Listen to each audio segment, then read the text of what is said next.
My friend, mahali popote unanitizama 32353, alafu utakuwa unaomoka na hizi bidhaa. Kumbuka, kwenye Quick Win ni bidhaa bora zaidi kwa bei ya chini kwa chini. Did you know that disease and accidents occur suddenly and when least expected? If you have a medical insurance policy, it gives you peace of mind knowing that your medical expenses will be catered for by insurer up to your policy limit. Now you know. IRA, promoting insurance, protecting the insured.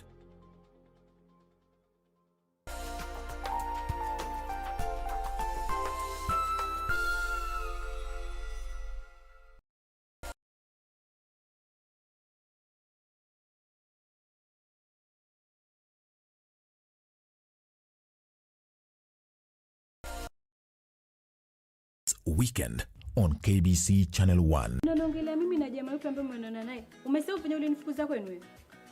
Umesahau uliponifukuza kama leo unakuja hapa kwetu unaniambia jamaa. Iwe ni jamaa iwe ya kuhusu nini wewe? Yaani wewe mtu wa gavana mzima aishi kwenye nyumba kama hii. I didn't expect this.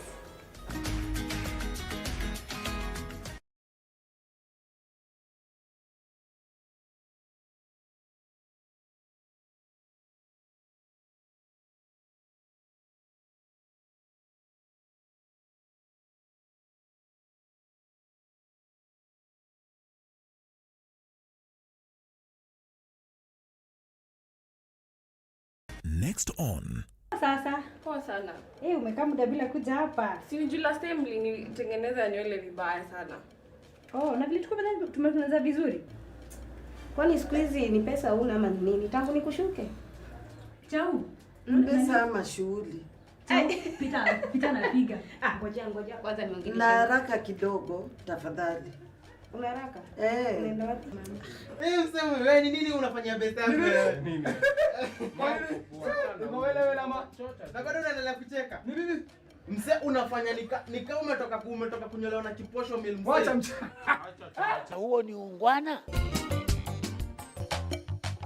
This weekend on KBC Channel 1. Hii kwenye mkulima tutazingatia kilimo na ufugaji mjini.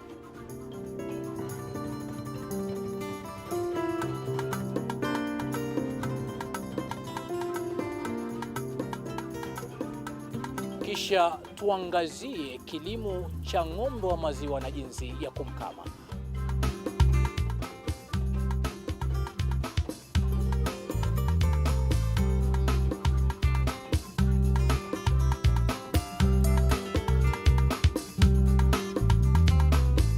Ungana nasi Jumapili saa 9:30 hapa KBC Channel 1 kwa uondo kamili.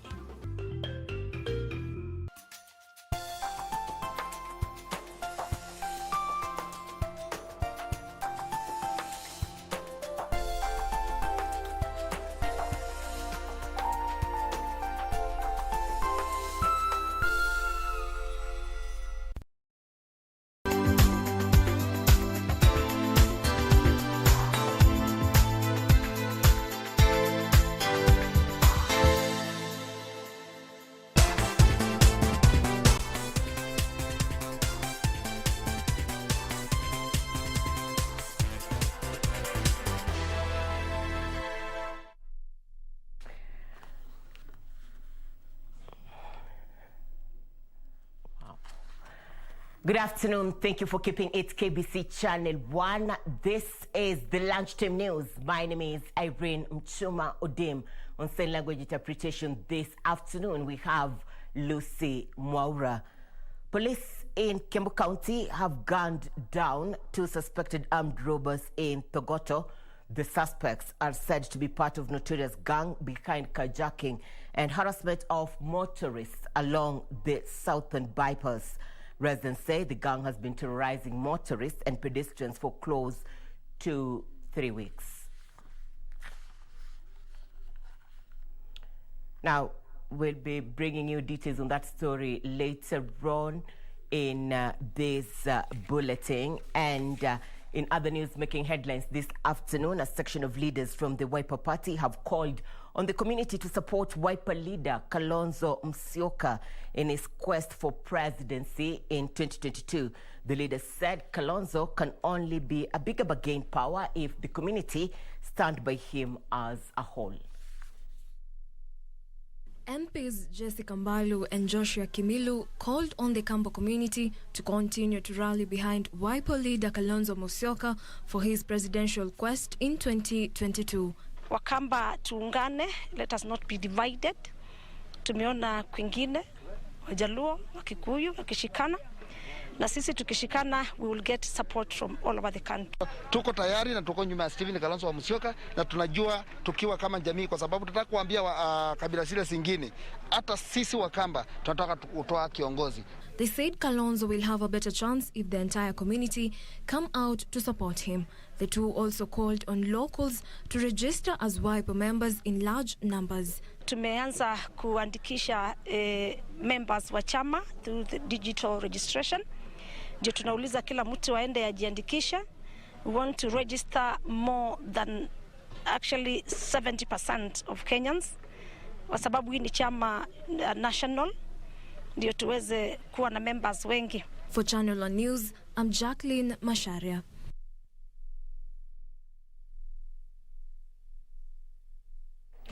Well, the Kenya National Qualification Authority has raised concern over the increased number of fake certificates in the country. Kenya National Qualification Authority CEO Juma Mukhwana says 30% of qualification certificates in Kenya are fake. Mukhwana says the authority has launched a platform known as Cheti Mwitu Initiative, where cases of fake certificates can be reported. The authority has partnered with the Directorate of Criminal Investigations to ensure culprits are brought to book.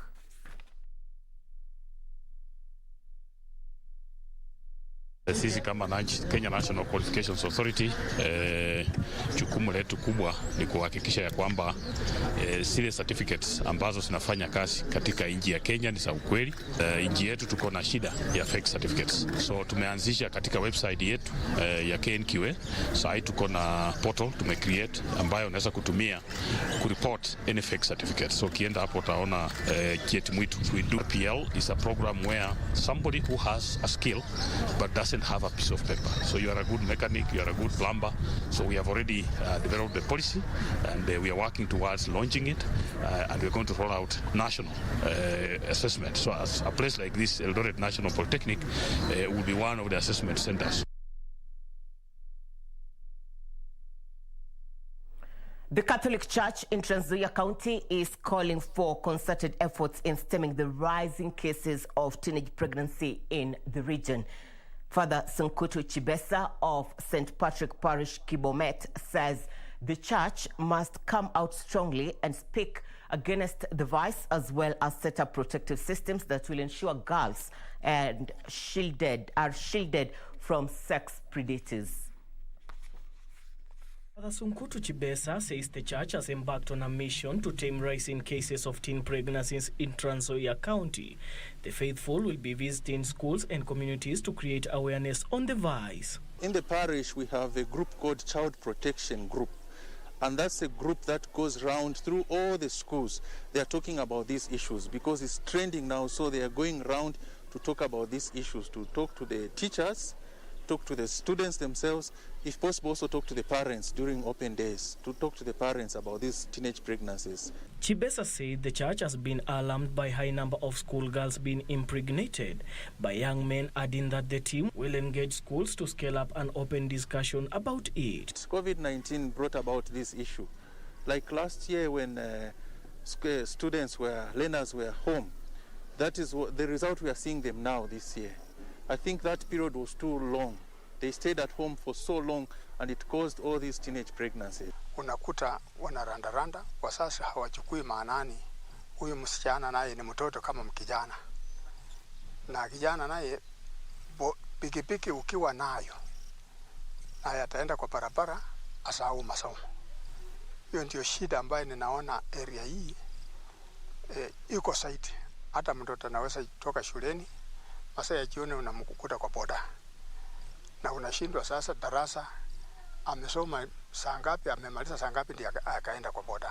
At St. Augustine Bondeni Secondary School in Saboti constituency, 5 pregnant students who sat for last year's KCSE exams were found to have earlier been married off. School principal Eliud Waisaka said high poverty rates in some areas of the county have promoted young girls to sell their bodies in exchange for money. Wenye wanapeana hawa watoto mimba mara nyingi hawajulikani. Labda ni vijana wa bodaboda ama watu wengine, lakini wanatoka katika community ambayo wazazi wanajua. Na tukijaribu kufuata na serikali, unakuta ya kwamba kijana amepotea kwa sababu tuko karibu na Mount Elgon Forest na tuko karibu na Uganda. Na hizi community za Kenya na Uganda ni community moja. Kwa hivyo unakuta labda mvulana ametorokea Uganda, alafu tukifuata tupate apitie kwa sheria, inakuwa ni changamoto.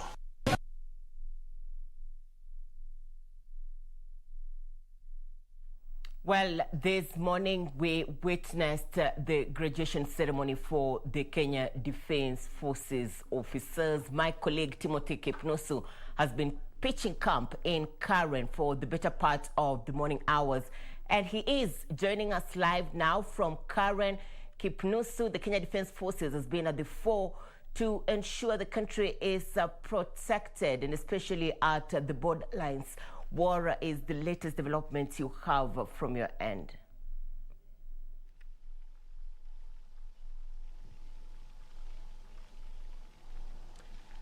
Yeah, very good afternoon to you, Irene Muchuma Oding there at the broadcasting house. Yes, indeed, I am coming to you live from the Defense Staff College here in Karen, where this particular institution has just held its 36th graduation ceremony since its inception in 1984, and the event has just ended few minutes ago. It was presided over by the Cabinet Secretary in the Ministry of Defense, Ambassador Dr. Monica Juma, accompanied by dignitaries in the military, including General Mohammed Abadi, who is the Director General, Nairobi Metropolitan Services.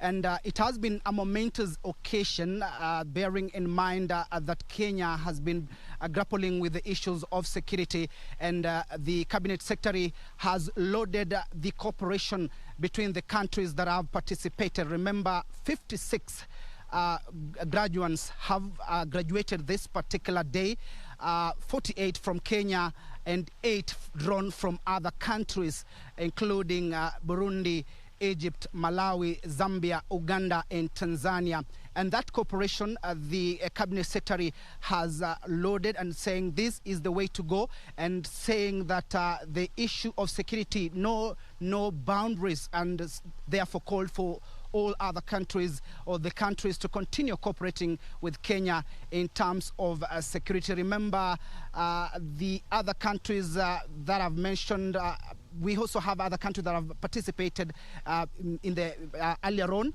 including Botswana. We also have Swaziland, South Africa, South Sudan, Ethiopia, Lesotho, just to mention but a few. Very important to note, Irene, is Defense Staff College is one of the institutions that provides an opportunity for the selected officer to get a training or to get the assumption of office, remembering that there is increased responsibility in matters to do with command and staff duties, and bearing in mind that it's one of the critical components in our country, because they are in charge of securing our borders. And this particular institution was started in 1983. It's now around 38 years since it was started, and it has had 15 major generals who have led this particular institution. And among the 15, the one that is leading now is Major General Commandant Martin Ongoi, who took over the leadership mantle in 2019, now 3 years since he took over. And remember, since it was started, it has actually offered training to 1,463 officers who have managed to be trained from this particular institution, and out of whom 338 comes from, they come from different countries that have cooperated with Kenya in terms of security. It has been a momentous occasion indeed, and the Cabinet Secretary calling upon all other relevant bodies to actually ensure that the officers get the relevant support so that they can be able to deliver on their mandate in securing our borders. That's what we have for now. Of course, we will keep our viewers abreast in what happened this particular event in our subsequent bulletin. From me, Timothy Kipnoso, I hand you back to studio, Irene. Kipnoso, good to have you. Timothy Kipnoso reporting live from Karen, where Kenya Broadcasting Corporation has been carrying the Kenya Defense Forces graduation ceremony live right from Karen. In other news, police in Kiambu County have gunned down 2 suspected armed robbers in Thogoto. The suspects are said to be part of a notorious gang behind carjacking and harassment of motorists along the southern bypass. The residents say the gang has been terrorizing motorists and pedestrians for close to 3 weeks now. Joseph Mashara says he was accosted by the gang on Wednesday morning as he was heading to Nyandarua County. Mashara says the suspects threw magnetic objects at his vehicle, causing him to stop before being hijacked and diverted to the Goto forest. Nilisimamisha gari yangu ili niweze kuangalia mguu wa mbele umefanya nini, kama kuna kitu cha kubadilisha ili niweze kuitisha kitu ya kubadilisha. Na muda tu kidogo ule kijana akanifikia na ndio nilisimama sasa juu nilikuwa nimeinama kidogo, akaniamrisha niingie kwa msitu ndani. Kwa hivyo sikuwa na budi, niliingia kwa msitu ndani na nikaweza sasa kukutana na vijana wengine wenye walikuwa wamejihami kule ndani na mapanga wawili wenye sasa waliniamulisha niwape pesa. Kiambu County Police Commander Ali Nuno urged Kiambu residents to volunteer information to the police to help examine criminal grouping. Acted swiftly. They were able to intercept the 3-member gang who were terrorizing the public, and 2 of them are fatally injured. The following items were recovered: a homemade gun capable of firing, sword, a panga, 3 mobile phones, and other assorted personal effects. Police say they are still looking for a 3rd suspect who managed to escape the dragnet. For Channel 1 News, I'm Amboi Otende. A section of elders from the Mount Kenya region have organized an event to cleanse Mkure Wanyagatanga Shrine in Murang'a County on Friday. The elders opposed to the coronation of Speaker Justin Muturi claimed the shrine is a holy place, and those who undertook the exercise were imposters who are out for selfish economic gains. Plans to cleanse the Agikuyu Shrine, Mukuru Wanyagatanga, are at an advanced stage following the coronation of the Speaker of the National Assembly, Justin Muturi, as the Gema spokesperson. Cultural prayers will be conducted Friday at Mumbi Grounds in Murang'a Town, which is named after Mumbi, the Agikuyu mother. Friday, in this county, we will expect people from all various, about 2,000 guests or so, from various counties. Dofana Kikuyu diaspora from Lamu, Kilifi, Kwale, Mombasa, Uasin Gishu and elsewhere. And so we are asking them to come because they have felt aggrieved by somebody. Wakasema wanataka uwanja ya Mumbi Clouds kwa sababu ni uwanja wa mama ya Wakikuyu. Na walikuwa wanataka kuniomba uwanja kwa sababu ni iko chini ya county government, ni kuwapatia hiyo uwanja ni yenu, ni ya mama yetu. Hiyo hakuna kulipishwa, ni kama mtu akisema anataka kwenda kwa shamba ya mama. Kwa hivyo hiyo uwanja wa Mumbi tumewapatia. Murang'a Governor Mwangi wa Iria has cautioned security officers from interfering with the Friday plans, which he termed purely cultural. Hiyo sio siku ya vita. Hataki kuona buduki huko. Buduki yetu ni ile mkia, inaitwa fry whisk. Hiyo ile Wakikuyu wanatumia. Sisi uniform huko hatutaki kuona ya blue. Kuna uniform ya wazee ya brown. Meanwhile, a section of leaders from Mount Kenya region has urged National Assembly Speaker Justin Muturi to go for the presidential seat in the next general elections, led by former Imenti Central Member of Parliament Gideon Mwiti. They say that Muturi has demonstrated that he has what it takes to lead the country to prosperity. Huyu ni mtu anaweza. Hakuna mapendeleo inafanywa ati yeye afanywe sasa na Wameru na Wakikuyu afanywe spokesman. Hakuna mapendeleo, hiyo kiti imepeanwa on merit. Na kwa hivyo mimi naomba watu wetu, mandugu wetu wa Nyeri, mandugu wetu wa Kiambu, mandugu wetu wa Nakuru, mandugu wetu wote watuunge mkono kama kaunti zetu za Tharaka Nithi, kaunti ya Embu, kaunti ya Meru, kaunti ya Isiolo, tuwe na Muturi anatutetea huku mbele. Reporting for Channel 1 News, I'm Safin Aching Oma.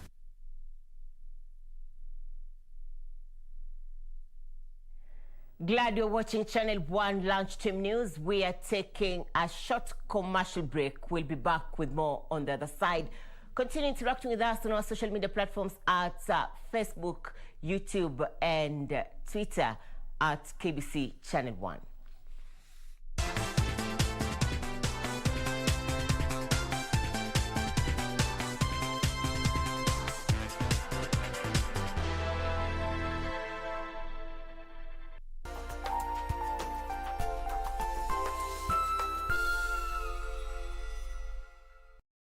Je, umeomoka? Kama hujaomoka kwenye QuickBin ndio mambo yote. Hapa tuko na fridge, kodi yake ni CM. Tuko na gas cooker, kodi yake ni CK. Tuko na TV, kodi yake ni TV. Tuko na simu aina ya Samsung ni SM, ama Oppo ni Oppo. My friend, mahali popote unanitizama, eka hizo kodi zake kisha utume kwa 4032353. 4032353, alafu utakuwa unaomoka na hizi bidhaa. Kumbuka, kwenye QuickBin ni bidhaa bora zaidi kwa bei ya chini kwa chini. The greatest rally in the world is back in Kenya. Catch all the action of WRC Safari Rally live and exclusive on KBC Channel 1 from 24th to 27th June. See the world's best drivers navigate their machines on Kenya's rough terrain at breakneck speeds. Experience the thrills, adrenaline, drama, and excitement as man and machine do battle. Don't miss out. WRC Safari Rally, live and exclusive on KBC Channel 1, your true sports partner. This weekend on KBC Channel 1.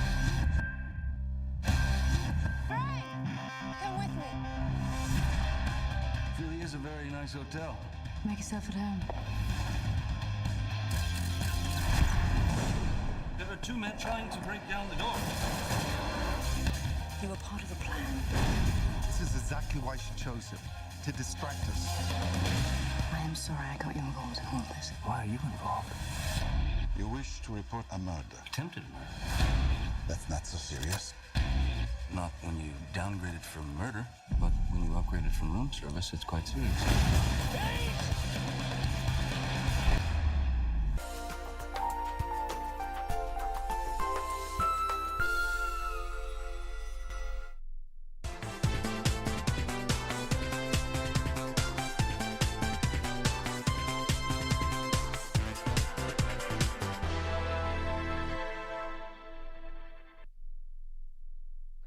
Welcome back. Now, a tussle between two rival matatu circles in Isiolo has affected transport operation within the town, forcing passengers to shy off from using the main bus park. Commuters in the town now want the county government to step in and restore sanity, claiming frequent confrontations between the rivals is not healthy. It is a tussle that has at times turned physical as two rival circles battle to control the main bus park in Isiolo town. The state of affairs at times turning ugly as the two wrestle for passengers. Kutoka tarehe 4 sisi watu wa Inana hatujai kufanya kazi. Tunaona tu magari kijana anasema yameisha tu sikienda, sisi tuko hapo tu.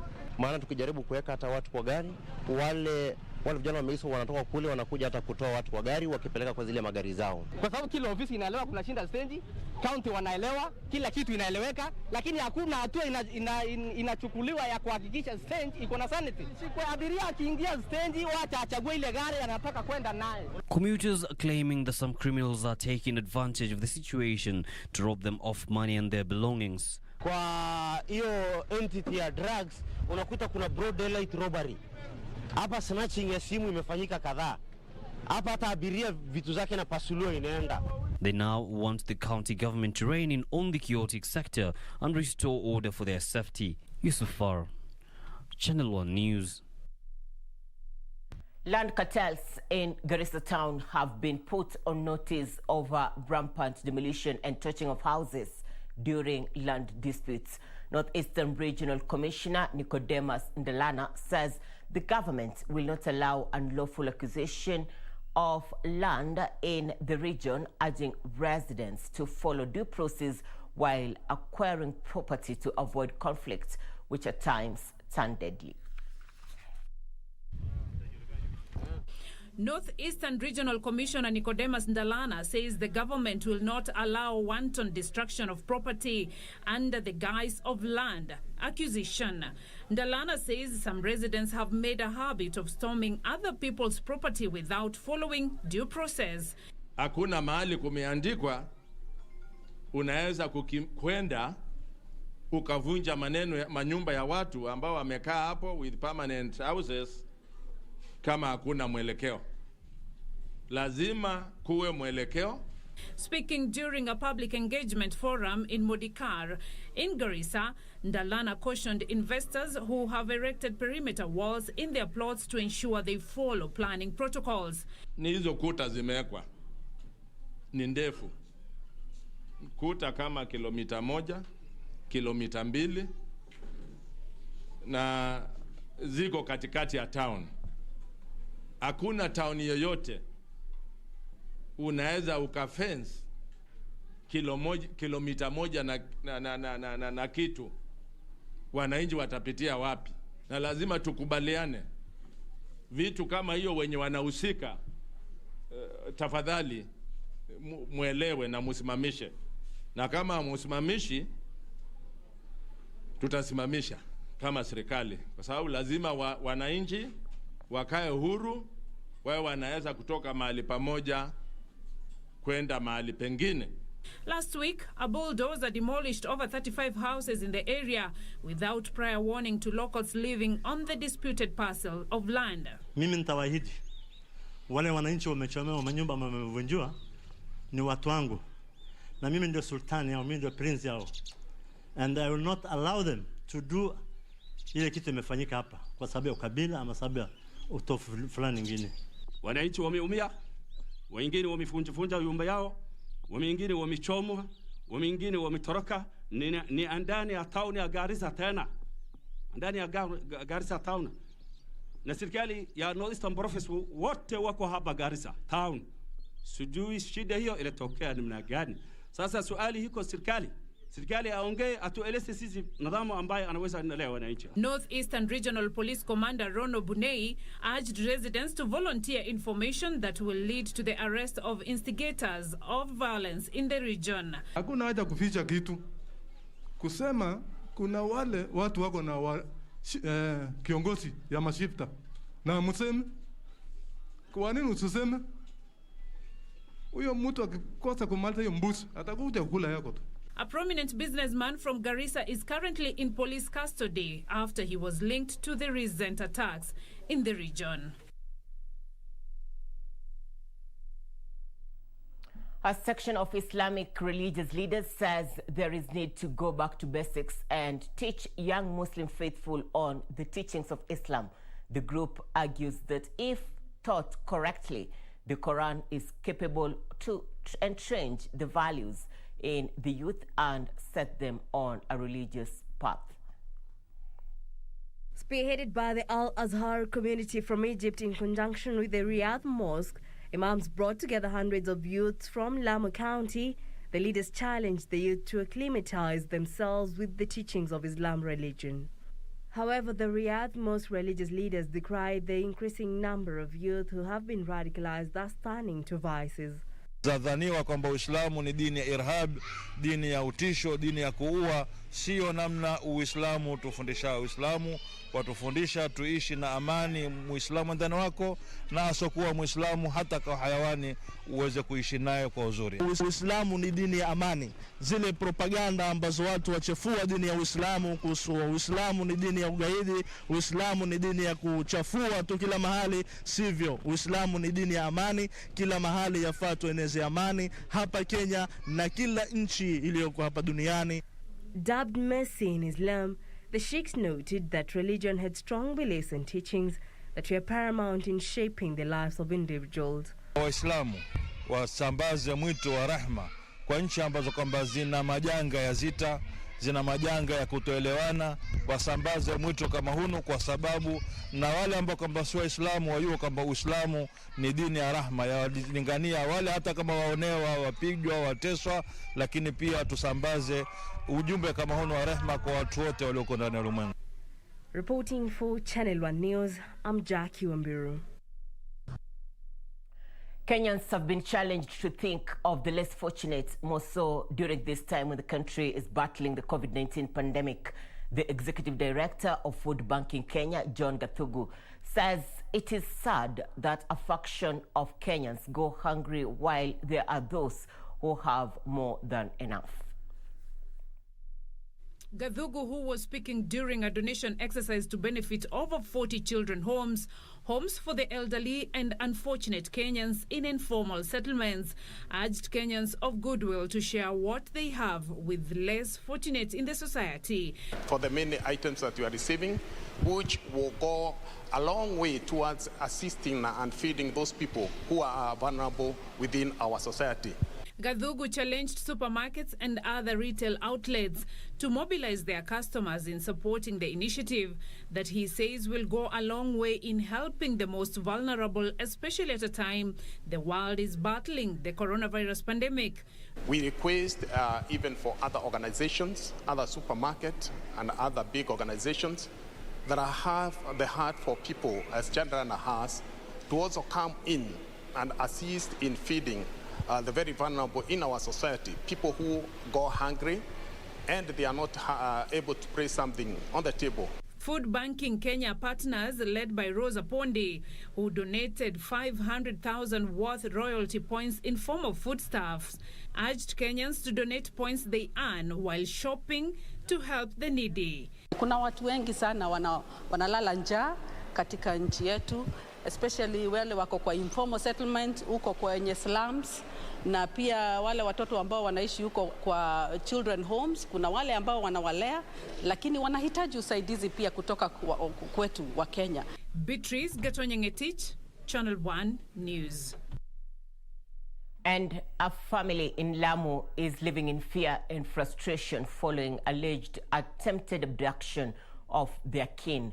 Their 13-year-old daughter reportedly disappeared while on her way home from school, only to be found near the ocean with her limbs tied.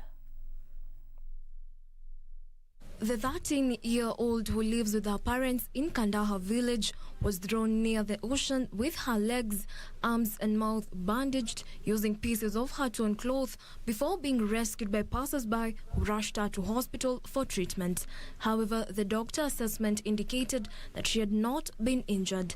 The mother has added that this is the second kidnapping incident. She had earlier on in the year been kidnapped by 3 men and dumped in Duduvilla area, unconscious before being rescued by passers-by. Mtoto wangu mara ya kwanza alipotea hivyo saa 2 usiku na tukamtafuta akipatikana kitu saa 6 na watu waliombeba hakujulikana ni watu wa kina nani. Na mtoto huyu akipatikana wamemfunga hivyo. Tukajaribu kwenda polisi kusaidia na machifu, ikabidi mtoto apatikane kwa usaidizi hivyo. Sasa sijui watu hawa wana lengo gani na mtoto wangu, wana lengo gani na familia yangu, pengine hakuna kitu gani ambapo tawafanya mpaka wanilipize kama kwa mtoto ambapo hana hatia, ni mtoto mdogo. Sasa naomba serikali inisaidie kwa mtoto ajulikane hawa watu ni watu gani ambao wanafanya haya mambo. The incident has been condemned.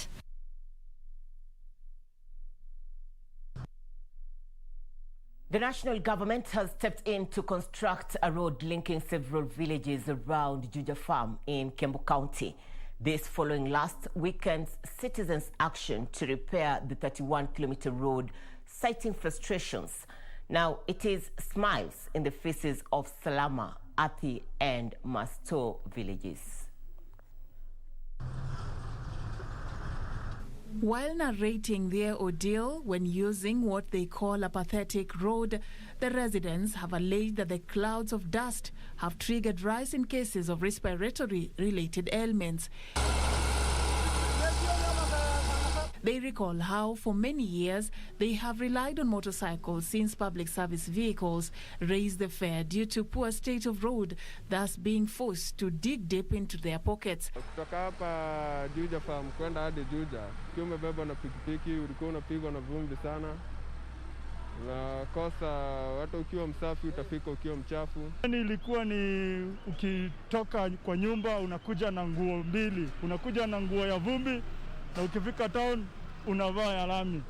Sasa hii lami naona ikiingia hapa hakuna vile utakuwa unatembea na nguo mbili. Addressing journalists, the area MCA Geoffrey Musheke, who joined residents in lauding President Uhuru Kenyatta for the project, said that movement had almost stalled in the area due to the bad road.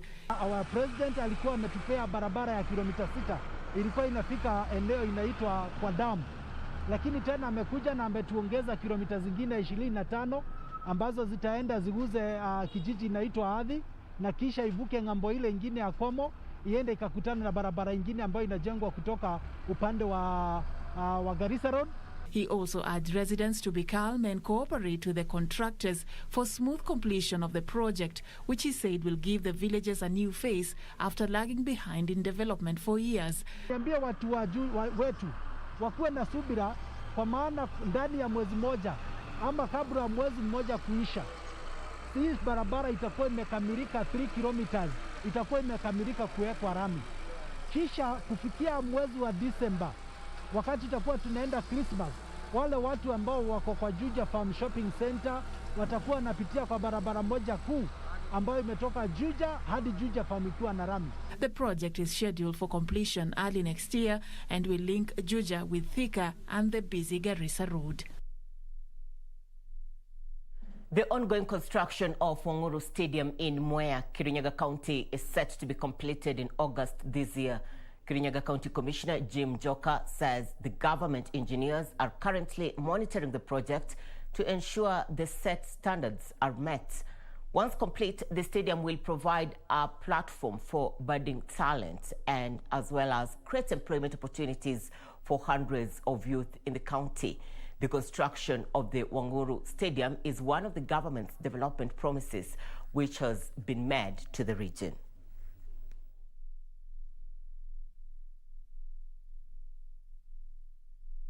We are monitoring as the County Development Implementation Committee. We are satisfied with the progress that is being made. Of course, some of the benefits that will accrue this stadium is that, of course, sports are going to enhance the economy. If there is, for example, football tournament here or athletics, people who are in hospitality industry, people come here looking for accommodation, food industry, all that is going to help in enhancing the economy of this place.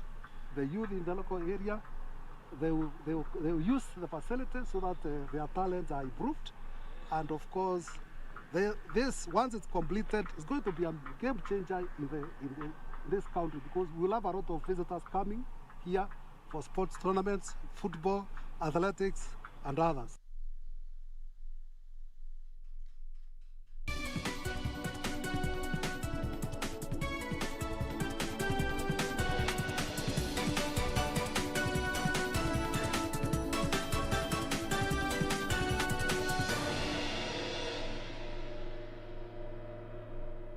Thank you for staying with us. Time for Channel 1 Business News. And the government is targeting to empower Kenyans to tap an additional 30,000 skilled jobs abroad annually. Labour Cabinet Secretary Simon Cheligwe says the government is focused on training unskilled workforces to increase exportation of skilled labour. Here now is Grace Mweni with the details. Kenyan tertiary institutions release 1.2 million workforce annually, but the current economy is only able to absorb 800,000 graduates, pushing the government to seek foreign jobs in informal sectors. Speaking in Athi River at the National Industrial Training Authority, NITA, during the graduation of 82 trainers in home care management 8 modules course, Labour Cabinet Secretary Simon Chelugui said the government is keen to train and export 30,000 skilled jobs annually. One of the most successful home care management training of trainers. Today we have we oversaw 8 trainers graduating, and they have been training on a number of modules: home care, child care, and pre-departure preparation.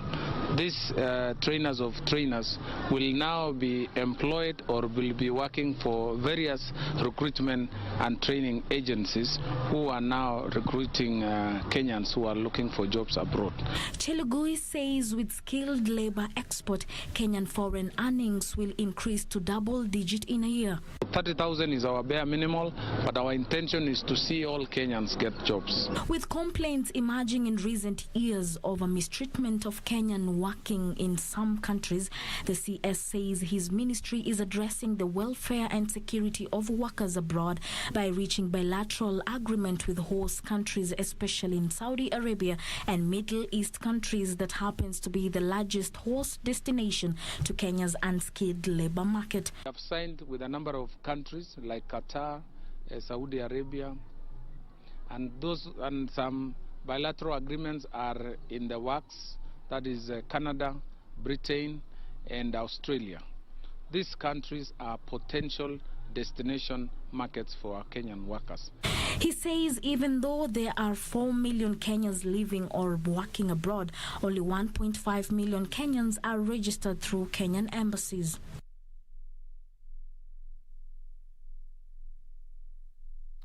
Players in the bioethanol industry want the government to zero-rate tax on the product to make it more or less costly and accessible to the masses.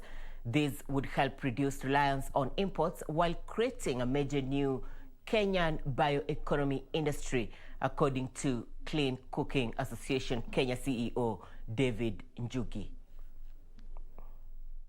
At the moment, all the Kenya producers produce ethanol as a byproduct of sugar and not as a main product. It's until when our own investors and innovative individuals in Kenya change their mind from producing ethanol as a byproduct and major on producing ethanol as a fuel product and a main production of a plant. That we shall be able to meet the demand. We were able to project that it would be creating a lot of additional revenue streams for smallholder farmers in the production of feedstock, either through using sugarcane juice, molasses, or cassava, amounting to 180,000 Kenya shillings monthly, and this is an aggregate of 54 billion Kenya shillings annually. And of course, this has to be accompanied by creating a supportive system for smallholder farmers, giving them quality inputs, giving them access to micro-insurance, giving them timely weather information.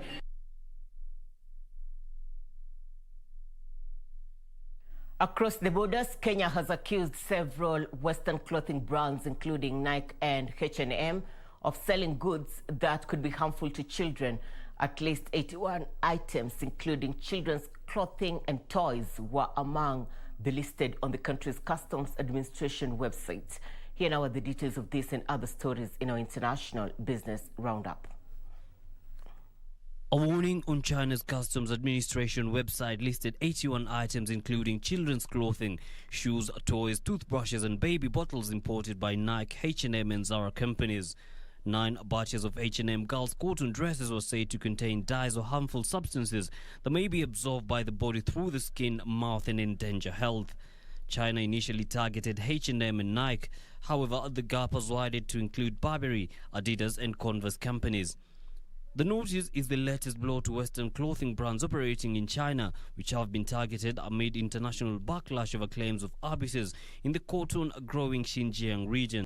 Meanwhile, a U.S. Treasury official says that the G7 countries will endorse Washington's proposal for an ambitious global corporate minimum tax when the leaders meet later this week in Britain.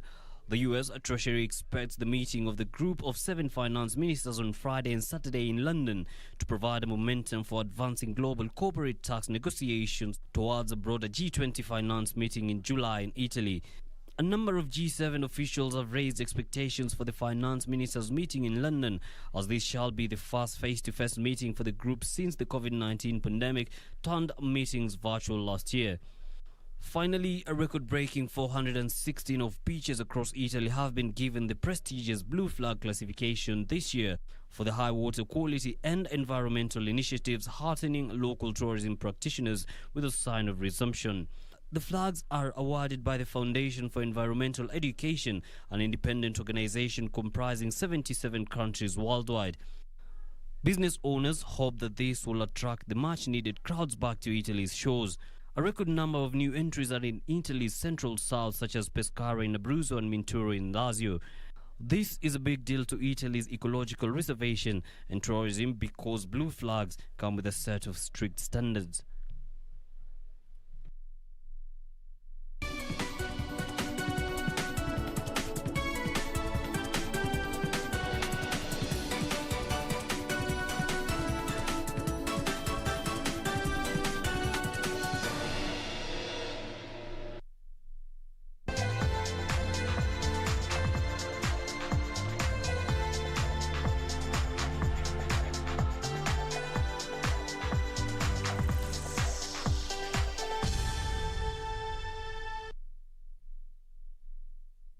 Time for Channel 1 Sports. England manager Gareth Southgate says Trent Alexander-Arnold's suspected thigh injury will be assessed over the next 48 hours, but admits the right back limp off against Austria was not a good sign heading into the Euros.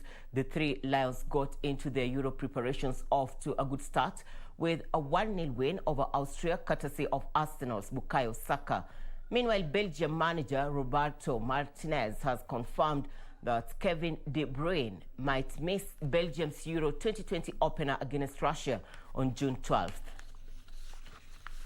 England's Euro 2020 preparations got off to a winning start, with Bukayo Saka scoring his first international goal in a 1-0 victory for the hosts over Austria at the Riverside Stadium last night. For it, Lingard onto Grealish. It's Jack Grealish, might be Bukayo Saka. And England lead. His first international goal puts England in front in a game in which they were struggling to unlock the door. Aged 19, Saka became the third teenager to score for England while playing for Arsenal, along with Theo Walcott and Alex Oxlade-Chamberlain. It's sick, man. Hey, bro, this is what you dream of, you know, as a kid. And I think, no, I can't describe it, man. I can't describe it.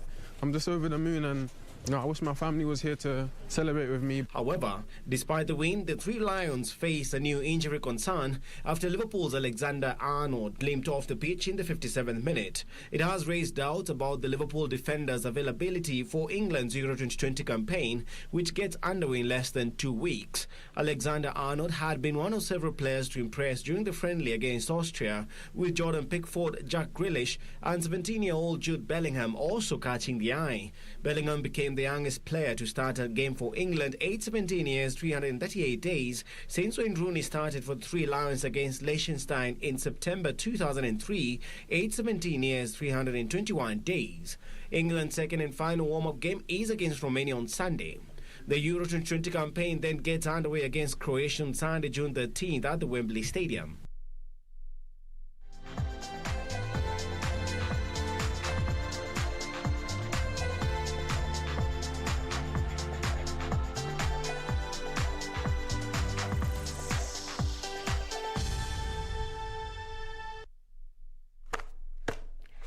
We have come to the close of Channel 1 Lunchtime News. We do appreciate your company. Many of you have been watching Channel 1 Lunchtime News from here in the home country and also across the borders. For more details on Just Add News and many more, do log on to www.kbc.co.ke. My name is Irene Muchuma Odem. On sign language interpretation is Lucy Mwaura. Good afternoon.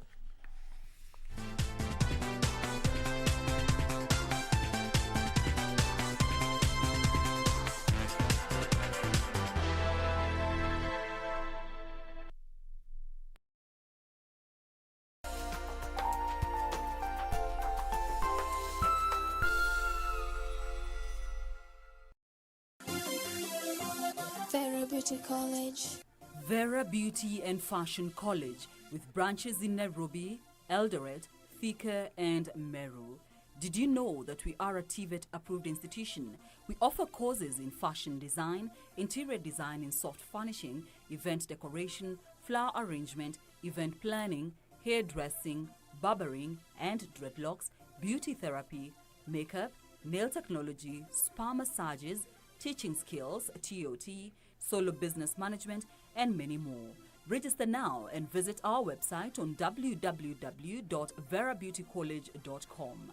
You can also call on 0725 923 550 Nairobi branch, 0728 087 689 Eldoret branch, 0722 22 7428 Thika branch, 0725 000 706 Meru branch. Vera Beauty and Fashion College, a TVET approved institution.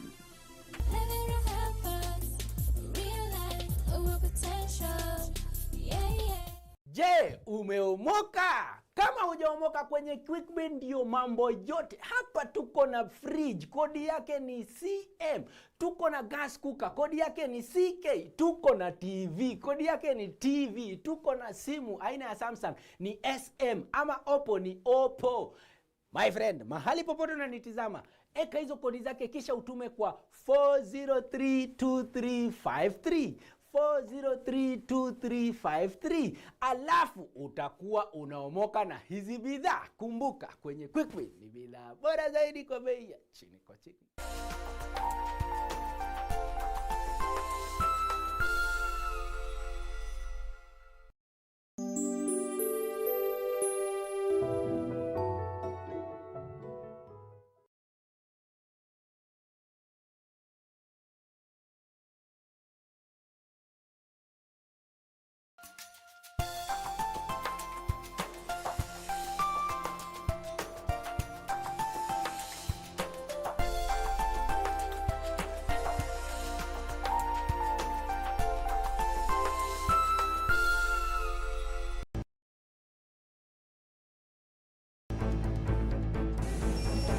As the world learns to cope with COVID-19, not much attention has been given to animals and how they've been affected by the pandemic. Come on, Billy.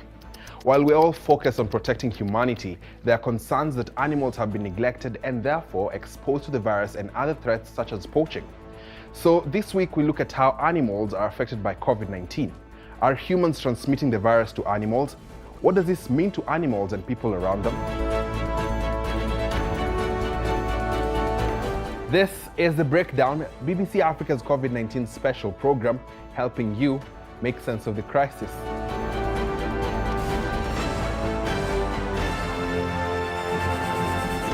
My name is Ian Ofula.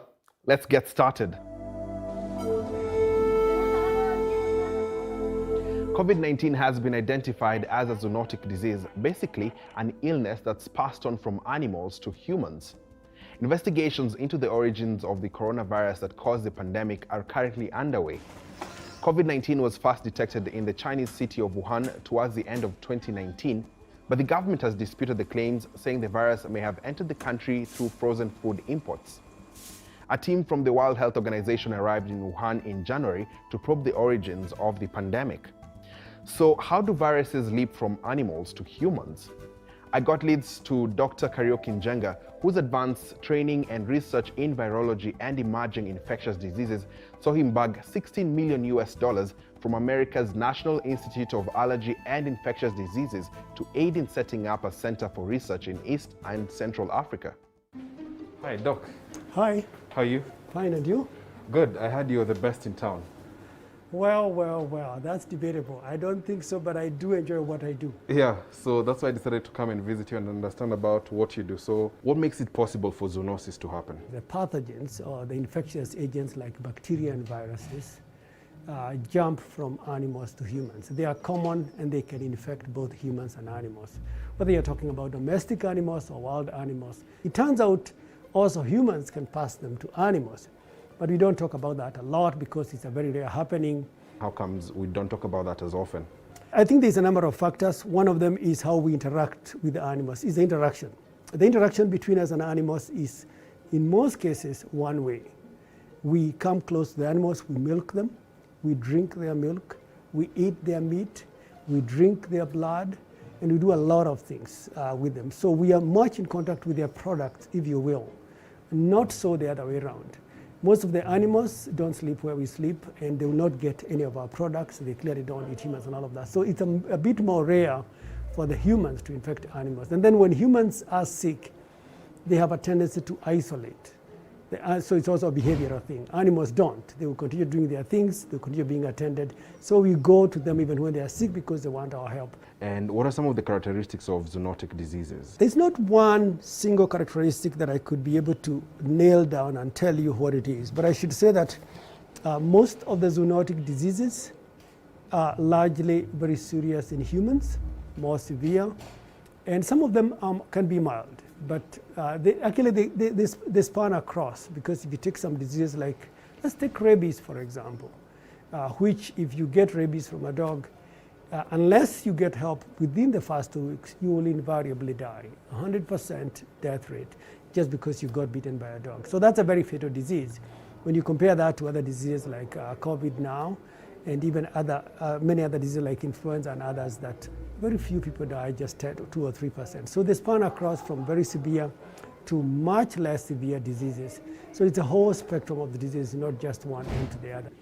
Let's talk about COVID-19. Why are we seeing more numbers of infections amongst human beings than we are seeing in dogs? We've seen patients who have animals in the house, but the animals do not contract the virus.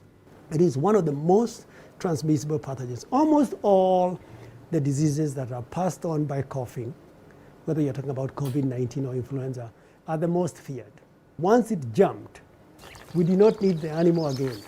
The animal could go away and we continue transmitting it from ourselves one to the other. Most of the other zoonoses we have, you need the animals to keep introducing it to the human population. But COVID, no.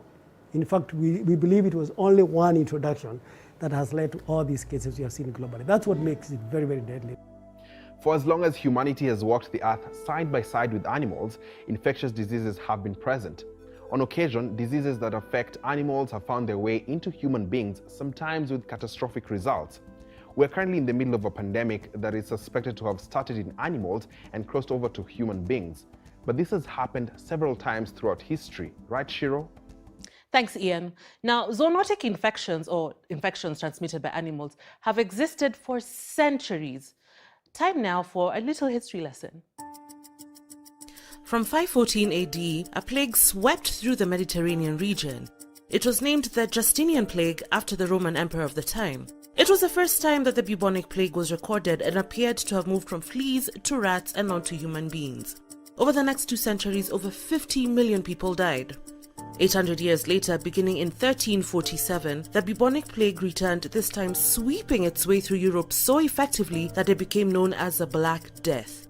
It is the most fatal epidemic in human history, resulting in the deaths of up to 200 million people. It took Europe's population 200 years to recover from the effects of this deadly plague. The plague has recurred several times since then, claiming millions of victims. It is still in existence today, but modern medicine has made it far less deadly. This brings us to COVID-19, which is thought to have originated in a wet market in Wuhan, China, and has swept across the world. So far, over 101 million people have been infected and more than 2 million people have died. There are other diseases, though not classified as pandemics, are spread from animals to humans and are of scientific concern. For instance, in 2019, more than 400,000 people died from malaria worldwide. Malaria is transmitted by the female Anopheles mosquito. Rabies, a serious viral disease transmitted through animal bites, is responsible for over 59,000 deaths a year around the world. Ebola, which is transmitted by the ingestion of bushmeat, has had several outbreaks across Africa with a death toll of over 11,000 so far.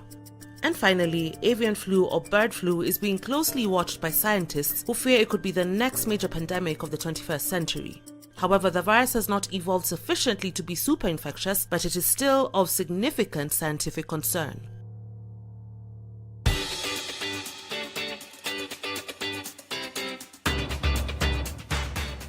Now, before COVID-19 spread around the world, tourism was thriving in Africa. In 2018, 67 million people visited the continent, a 7% increase from the previous year, according to the World Tourism Organization report. While tourism has ground to a halt across the continent because of the pandemic, poaching of wildlife is on the rise due to insecurity, economic distress, and illegal wildlife trade. The rhino is the most protected animal here at Nairobi National Park, and this is because the hunt for their horns has spiked during this coronavirus pandemic, and this has been fueled by fake information about medicinal value of the rhino horn. According to a probe by Environmental Investigative Agency, a fake Chinese medicine for COVID-19 was advertised on social media app WeChat in China, and whose package showed rhino horn as part of the ingredients. Such misinformation placed rhinos at a higher risk for poaching.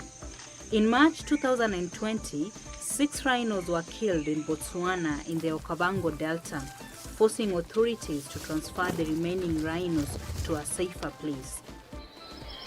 In South Africa, 9 rhinos had been killed between January and July 2020. Authorities in South Africa dehorned dozens of rhinos to protect them from poachers. But it's not been all doom and gloom, because the pandemic has also brought positive outcomes in terms of wildlife conservation. Reduced human activity on their natural habitat has given room and ample environment for wild animals to thrive, and there are even reports of some endangered species increasing. The pandemic would not have happened if there was a better relationship between humans and wildlife. Without human beings, wildlife thrived within the pandemic.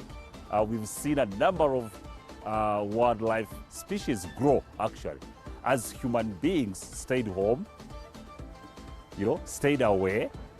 Wildlife thrived.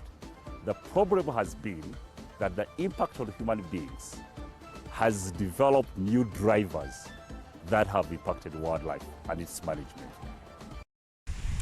Hi there, I'm Rabia Hawa with you. Lindsay Africa Foundation operating here in Kenya's Tana Delta ecosystem.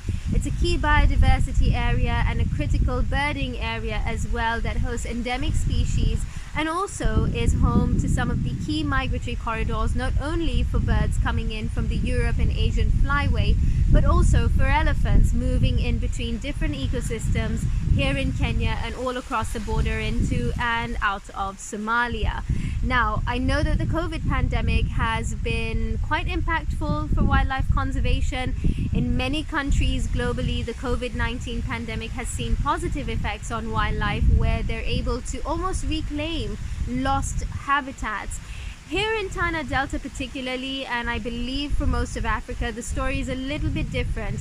Because of the COVID-19 pandemic and people staying home and being out of work and lacking resources to markets and access to markets, they've resorted to bushmeat poaching. So we've seen an upsurge in bushmeat poaching, which we're trying to combat by enhancing our ranger efforts here on the ground. It's really important and crucial for us to protect our wildlife and our biodiversity, and to protect the communities that live around these biodiversity areas from consuming wildlife meat. In many cases, you find that wildlife are poached using poison or poison arrows, poison fruit, and a lot of the times consuming this meat not only is a health hazard for yourself, but even if you are pregnant, for example, it could have effects on your unborn fetus. So it's really not advisable to consume bushmeat. I think that the COVID-19 pandemic is a testament to that. But of course, in fighting the bushmeat trade here, you really do see that the transfer of zoonotic diseases between wildlife and human beings is very, very possible and could result in even another pandemic. So in order to kind of combat that, we now are trying to enhance our efforts here on the ground so that we're able to keep communities safe and keep wildlife safe alike. We'll take a break on the breakdown right now, but when we return, we'll have some tips for pet owners on ensuring their safety during the pandemic. Stay with us.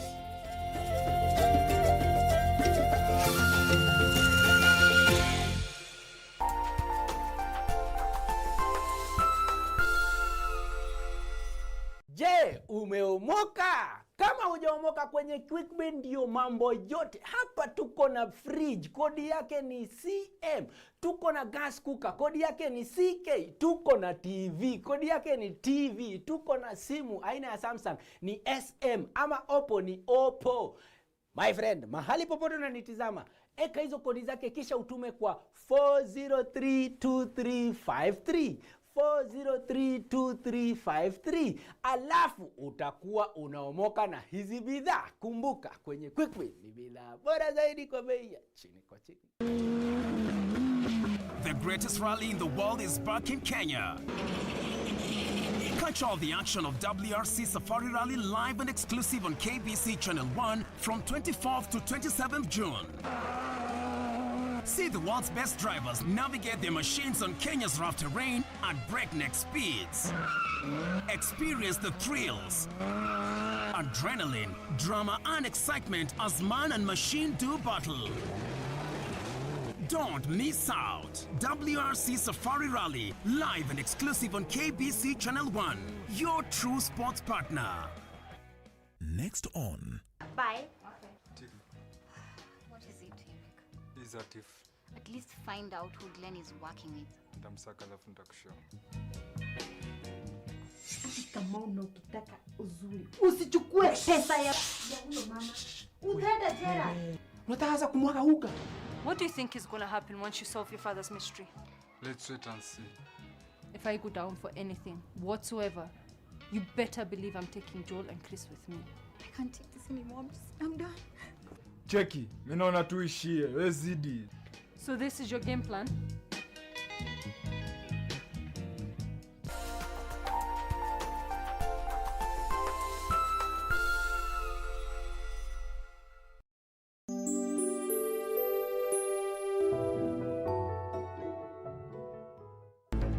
This is The Breakdown, BBC Africa's COVID-19 special program, helping you make sense of the crisis.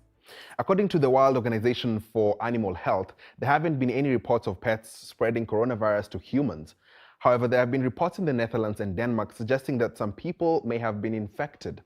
So Vic, what does it mean for pet owners and their furry friends? Research on the effect of COVID-19 on animals is limited. So, how susceptible are our fur babies? Whether they get clinically very sick is still under a lot of debate at the moment. Pets, dogs and cats, in their own environment, well, under natural circumstances, also suffer from so many corona-related viruses, viruses from the corona family. So it's not a new thing when they have a corona-based virus. They do have their own forms of corona, but not like the one we have for human beings as COVID-19. Are the protection measures we use suitable for animals? You tend to find that we try to humanize animals, make them behave or have things that we have for themselves, forgetting that their system has evolved in a different manner. A mask, if you put it over an animal's face, it's very uncomfortable. They prefer that breathing, they have whiskers, those are there for a purpose. So when it comes to COVID, for instance, you're looking at sanitizers. Most sanitizers are alcohol-based. So if you're gonna apply sanitizer on your pet, for instance, you should also think of the fact that this pet has a coat that's hairy, and that hair serves a purpose. So you put a sanitizer on that, it has an effect internally of this dog. How can we protect ourselves and our pets? Maybe the best way is a way of protecting yourself vis-a-vis, then you don't get your pet the mechanical transmission that can happen. So let us not try and humanize what we do for our pets. Let's try and treat them and make sure that they are as comfortable as possible in their own way. The relationship between humans and animals is definitely unique, whether it is a pet, a domestic animal, or even a wild one. As investigations are underway to trace the origin of COVID-19, there's currently limited information linking animals and the virus. So how can we reduce the risk of animals spreading COVID-19 to people? So the best way is to make sure that if you keep an animal, make sure it is attended to and vaccinated or checked regularly, at least once a year by the veterinarian, to protect you from being infected. That's the most important thing. The second thing is that if it gets sick, then make sure that it's also attended. And the third important thing, which I cannot emphasize enough, is that if you see unusual behavior in a pet you have, particularly if you're talking about dogs or cats or even cattle, particularly if they're being aggressive, you should really not attempt to fight with it. You should call the experts. And now to our regular segment, Ask the Doctor, where we put questions asked by our audiences on different BBC platforms to Dr. Nzisa Liku, a public health specialist. The first question: has COVID-19 spread from humans to animals? The available evidence suggests that the virus is predominantly transmitted from human to human through respiratory droplets or contact with some of these droplets. There has been some evidence, however, of human to animal transmission, and some animals such as dogs, cats, minks, lions, and tigers have tested positive for SARS-CoV-2. What measures should I take when visiting markets selling animals, raw meat, and animal products? When visiting live animal markets or markets that sell animal products, it is important to continue observing general hygiene measures such as washing your hands with soap and water after touching these animal products. It is also important to remember not to consume raw animal products such as milk or meat. Do animals need to be vaccinated against COVID-19? It is still not clear how many animals have actually been infected with COVID-19. Rates may be similar to those in humans. However, animals who have been infected will tend to have much milder symptoms. On the other hand, animals have not been seen as a major form of transmission of COVID-19 to humans, and for this reason, a vaccine for animals may actually not be necessary. And finally, are there any approved products that can prevent or treat COVID-19 in animals? There are currently no approved medications or preventive therapies for COVID-19 in animals. Well, this is the end of the breakdown this week, but the conversation should not end here. Talk to us online via BBC social media platforms and at Ian_Fuller. As always, we'll leave you with an interesting video. I'm talking about dogs trained to sniff out COVID-19. Take a look.